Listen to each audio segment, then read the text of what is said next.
मुख्यमंत्री देवेंद्र फडणवीस जालना दौऱ्यावर। आज मुख्यमंत्री देवेंद्र फडणवीसांची जालन्यात जाहीर सभा। स्थानिक स्वराज्य संस्था निवडणुकीच्या पार्श्वभूमीवर मुख्यमंत्री देवेंद्र फडणवीस आणि दोन्ही उपमुख्यमंत्री राज्यभरात प्रचार सभा घेत आहेत। तर आज मुख्यमंत्री देवेंद्र फडणवीसांची वर्धा आणि जालना जिल्ह्यात प्रचार सभा।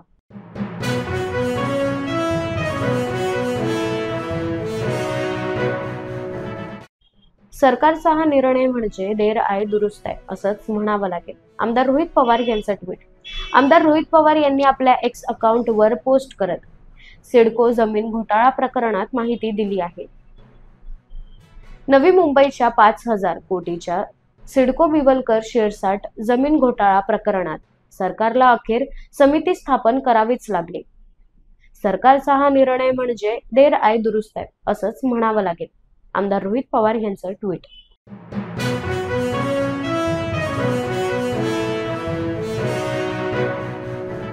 आधार कार्ड यापुढे जन्मतारखेचा पुरावा नाही, भाजप सरकारचा मोठा निर्णय। आधार कार्डला कोणतेही जन्म प्रमाणपत्र जोडलेले नसते, त्यामुळे ते जन्माचा दाखला म्हणून ग्राह्य धरले जाणार नाही। भाजप सरकारचा मोठा निर्णय।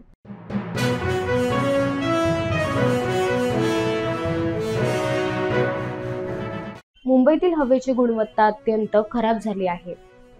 इथिओपियातील ज्वालामुखीची राख उडत असल्याने शहरातील हवेची गुणवत्ता खालावल्याची शक्यता वर्तवण्यात येत आहे।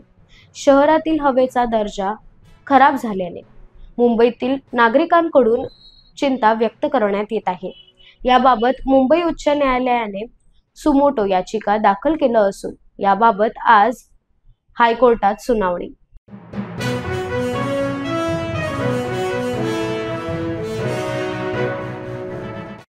जांगडबुट्टा शब्दाचे जनक, महाराष्ट्राचे सुप्रसिद्ध कवी, हास्य स्मार्ट म्हणून ज्यांची कीर्ती, ते आज काळाच्या पडद्याआड झाले।